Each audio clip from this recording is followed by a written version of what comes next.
I speak to you in the name of the one holy and living God.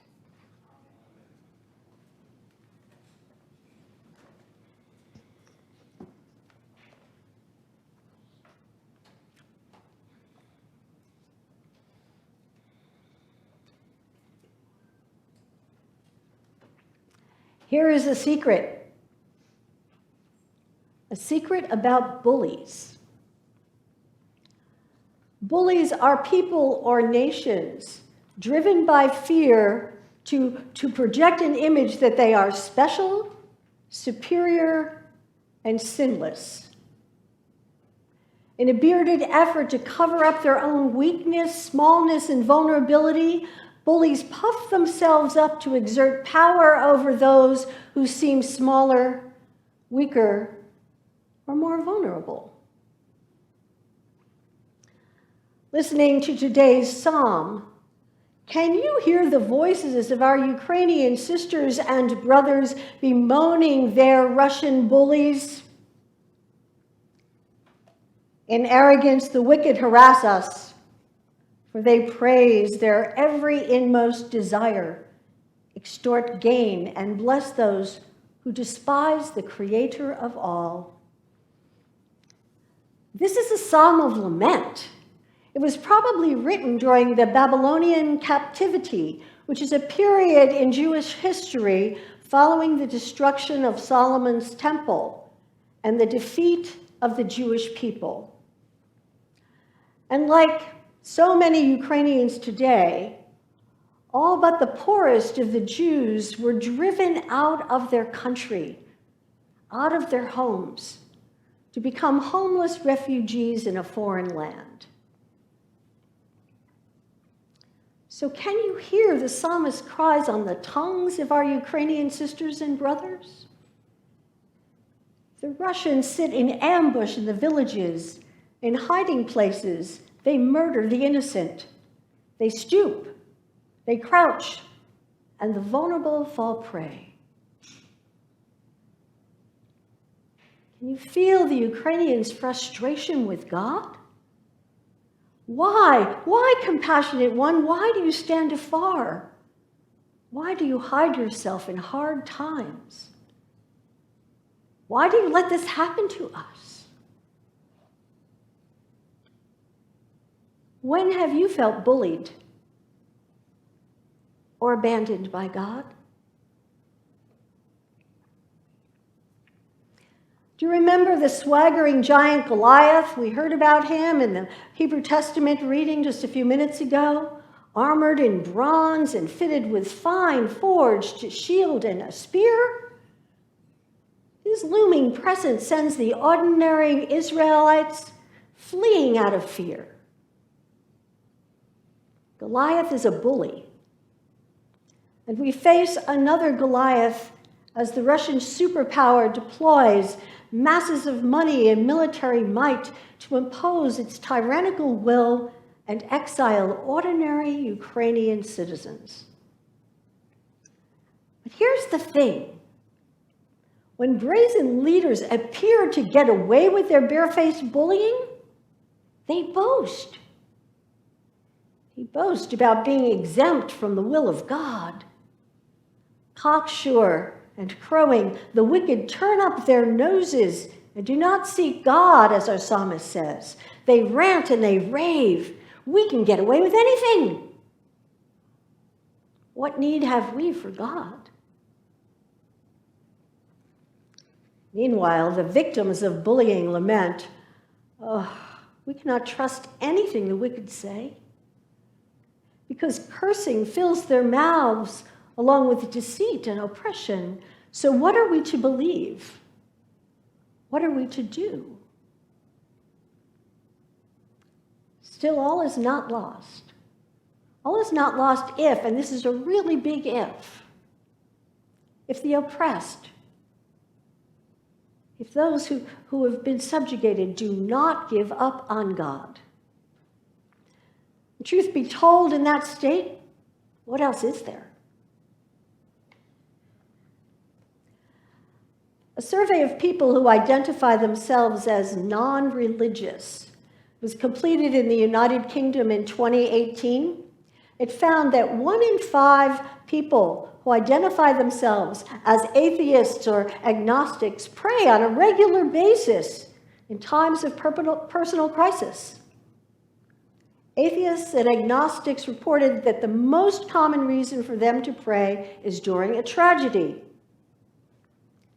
But 25% of these people also admit to praying for comfort and out of loneliness.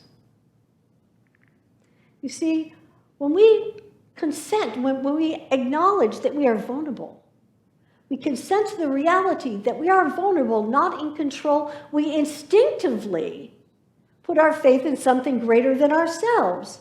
That is why when under siege, even the atheists implore God, calling God to action. Rise up, lift up your hand. Do not forget us. So unlike bullies who act as if they are God, the vulnerable never stop calling out to God. The vulnerable, even the atheists pray, "Oh, faithful God, you see, you regard our trouble and our grief. Take it into your hands. Faithful God, we entrust our lives to you." So consenting to the reality that we are not gods, we are not in control. The vulnerable and oppressed are blessed. Jesus teaches this in the Gospel according to Matthew. You'll recognize the sermon, "Blessed are the meek, for they will inherit the earth. Blessed are those who hunger and thirst for righteousness, for they will be filled.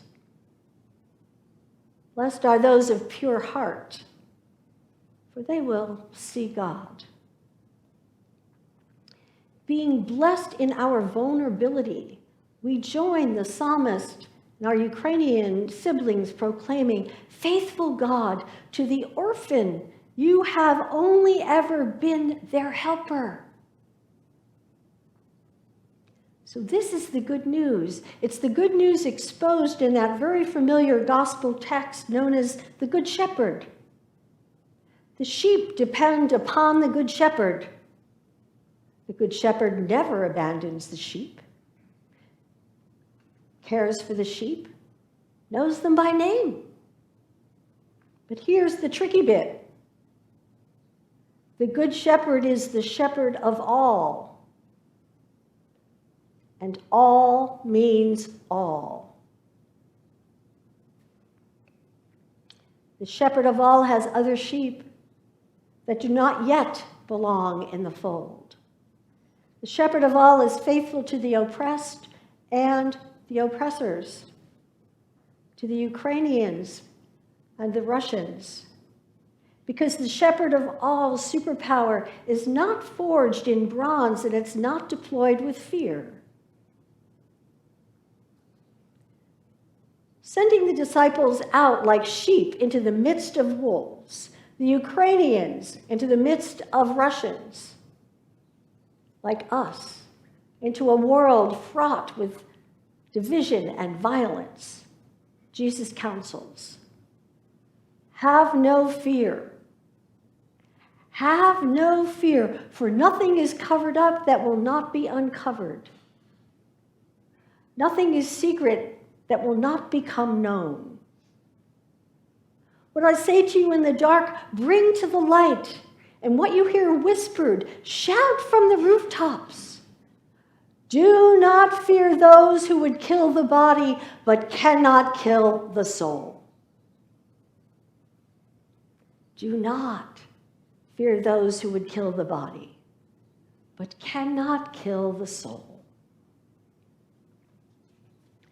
So here is the uncovered secret about bullies. Bullies are people and nations driven by fear to project an image that they are special, superior, and sinless. And in a bearded effort to cover up their own weakness, smallness, and vulnerability, bullies puff themselves up as Goliaths to exert power over others who seem weak small or vulnerable. In other words, bullies reject the fact that they are also sheep, and they assume the posture of bloated, bad shepherds. You know, even Jesus admits he is both. A vulnerable sheep known and cared for by the shepherd of all and the good shepherd of his flock. We are all meant to be both. Both good shepherds, giving our lives away for the good of others, and vulnerable sheep known and cared for by the shepherd of all. You see, the thing is, you cannot be with one without being the other. Good shepherd and sheep are two sides of one coin. Power held in check by humility. Good shepherd and sheep. We are both. We must be both. Our leaders must be both. Dear people of God, I can think of no better counsel for the Ukrainians and every other person subject to the vulgar misuse of power by bullies. Do not fear those who would kill the body, but cannot kill the soul. Though bombastic bullies may polish their armor and sharpen their tongues, we need not be afraid. Because as sheep, we entrust our lives to the one who has ever only been our helper, shepherd of all, who knows our name and cares for us as we muddle along in the midst of bullies, doing our level best to be good shepherds to the people around us. Amen.